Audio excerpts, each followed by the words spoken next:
조순 선생님은 대한민국 경제학계의 대부이자 거목으로 경제부총리 겸 경제기획원 장관, 한국은행 총재, 초대 민선 서울시장, 한나라당 당명을 직접 만들고 초대 총재를 역임하였습니다. 어릴 때 선친으로부터 배운 한문을 바탕으로 한문 고전에도 능했기에 도산서원의 원장을 지냈습니다. 김동길 교수와 동기 동창으로 같은 반에서 공부한 친구 사이라고 합니다. 흰 눈썹으로 유명한 인물입니다.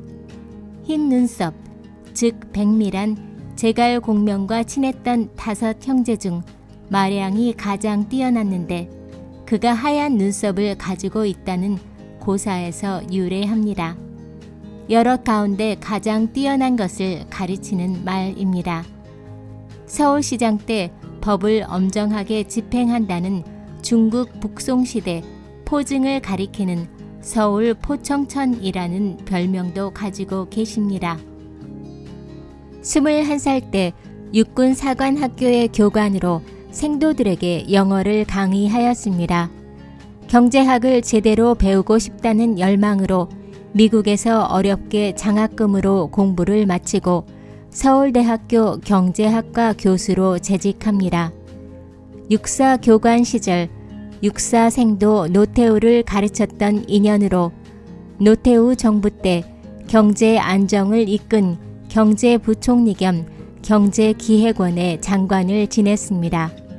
이후 한국은행 총재를 지냈고 정계에 입문하여 발로 뛰는 원칙주의 행정을 실현한 초대 민선 서울시장에 당선되었습니다. 한때 그는 유력한 대선 주자로 꼽혔고 때묻지 않은 청렴한 이미지가 기성 정치권의 식상한 국민을 설레게 만들었습니다만 그는 나아갈 때와 물러날 때를 잘 알고 있었고 정글 같은 정치권을 뒤로하고 2000년 이후 정치권과 멀어져 갔습니다. 1974년 간행된 경제학 원로는 세월이 흘러도 경제학 교과서로 읽힙니다. 당시만 해도 경제학 교재가 마땅치 않았던 시절이었습니다. 미국 최초 노벨 경제학상 수상자인 폴 사무엘슨이 집필한 이 교재는 서울대 경제학과 학생들만이 아니라 모든 대학생들의 필독서가 되었으며 출간한 지 40년이 지나도 여전히 베스트셀러이며 조순 제자인 정운찬 전 국무총리와 공저로 출판되어 각종 국가공무원 시험의 필수 선택 교과서가 됐습니다. 조순 부총리 하면 영국의 경제학자 존 케인스가 떠오릅니다. 조 부총리는 한국의 케인스가 되길 꿈꾸었으며 자신이 직접 J.M. 케인스라는 책을 펴내기도 했습니다. 케인스는 경기 침체나 불황이 일어날 경우 정부의 적극적인 보완책인 공공지출이 필요하다는 주장으로 경제학의 혁명을 일으켰습니다.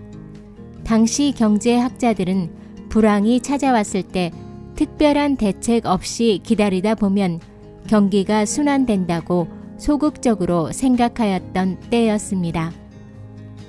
경제학에 소위 미시경제학이 있고 거시경제학이 있습니다. 거시경제학은 케인스가 만들어낸 것입니다. 그의 논리는 숲의 나무를 보는 게 아니라 숲 전체를 바라보자는 것입니다. 미시경제학이 나무를 보는 것이라면 거시경제학은 숲을 보는 것입니다. 이 숲이 아주 어려움에 처해 있다. 이런 생각을 케인스가 한 것입니다.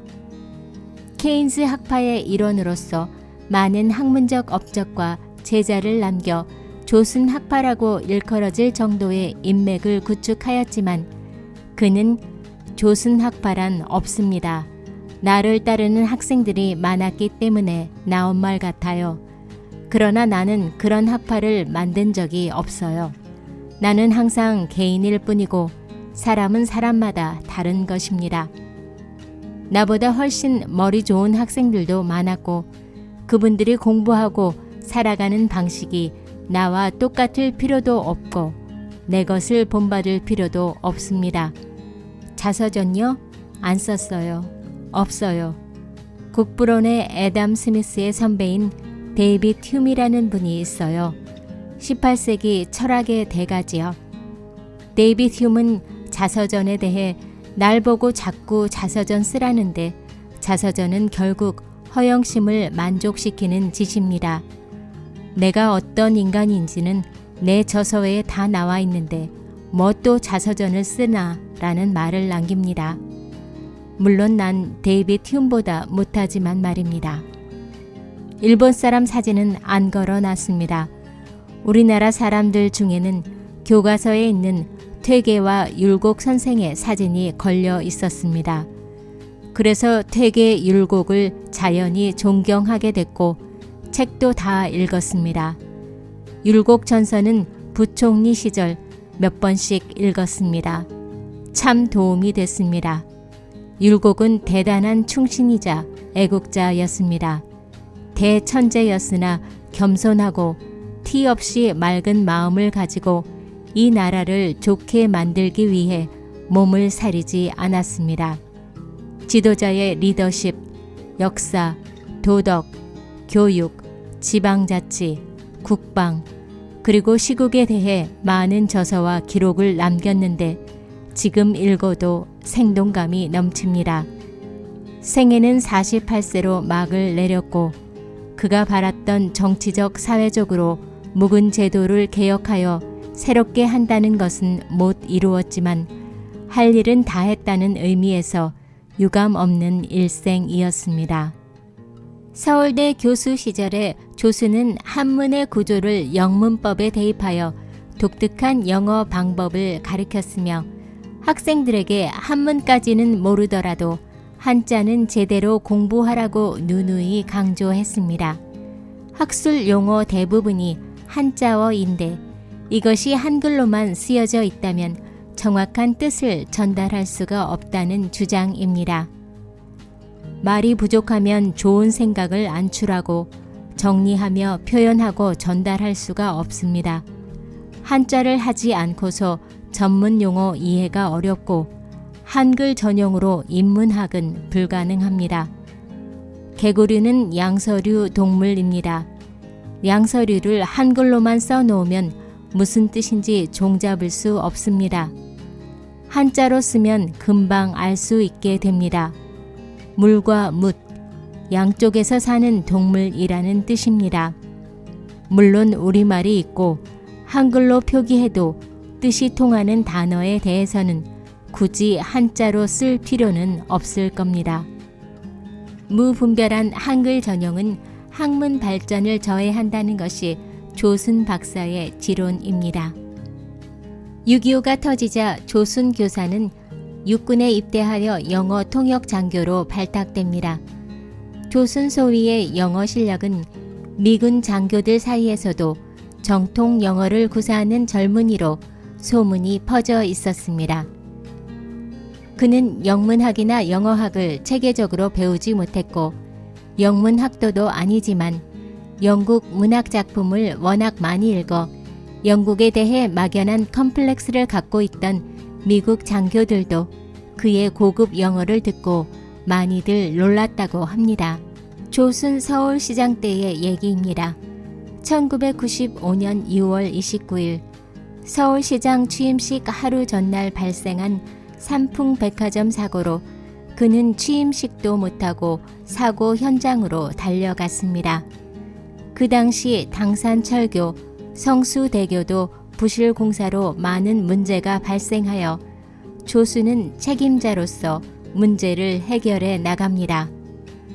원칙을 중요시한 그는 공직자들에게 청렴하여야 하며 엄격하게 공사 구분을 할 줄 알아야 한다고 말했으며 공직자로서 몸가짐을 조심해 국가에 부담을 주지 않겠다는 각오로 임하라 말씀하셨습니다. 여의도 광장은 원래 활주로와 비행장이었던 것을 박정희 대통령이 5.16 광장으로 변경하였으며 정치적 색채가 강해서 조순 시장은 여의도 광장으로 명칭 변경을 하기도 했습니다. 어릴 적에 부친에게 배운 가르침 중 기억에 남는 것은 아버지가 가르쳐 주신 소학에는 인생에서 지켜야 할 것이 3가지가 나옵니다.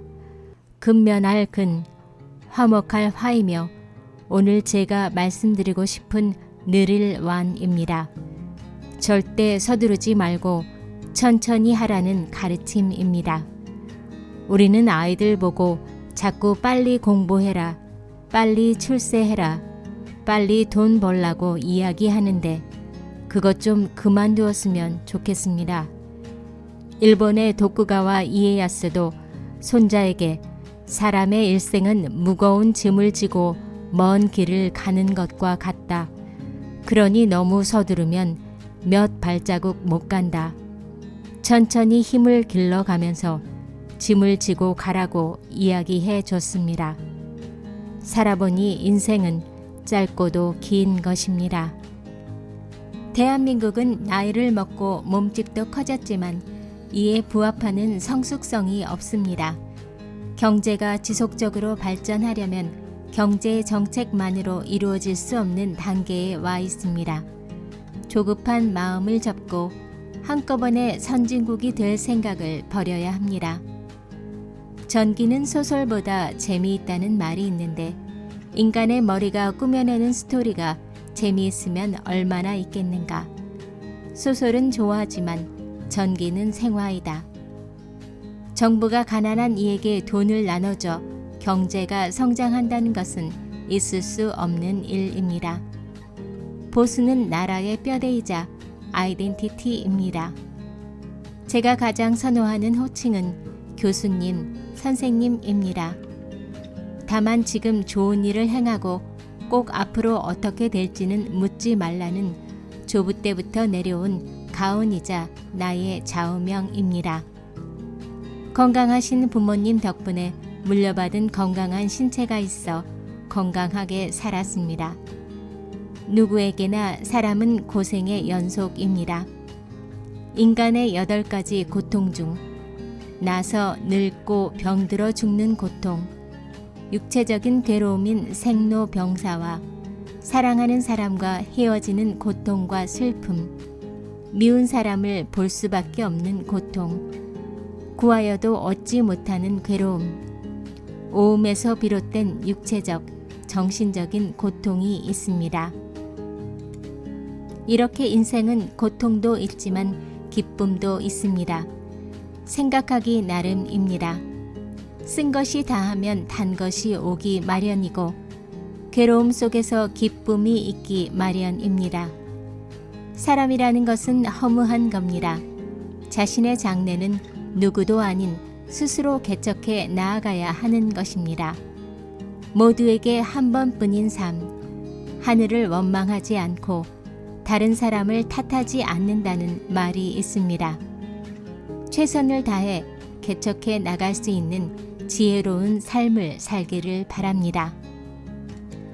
사실 제게 남겨진 날들이 이제 많지 않다는 걸 느낍니다. 구순을 앞두고 책을 쓰고 있어요. 죽는 날까지 하루하루 조금이라도 나아져야지 생각합니다. 요즘 가슴에 품고 사는 말은 자성입니다. 내가 젊었을 때 여러 가지 과오가 많았습니다. 늙어가면서 계속해서 그걸 되풀이해서야 되겠어요. 하루하루 스스로를 되돌아보며 부끄러움을 반성합니다. 현실을 떠난 학문을 경계했던 인생의 스승이고 한국경제학계의 거두였던 조순 전 경제부총리의 발자취였습니다.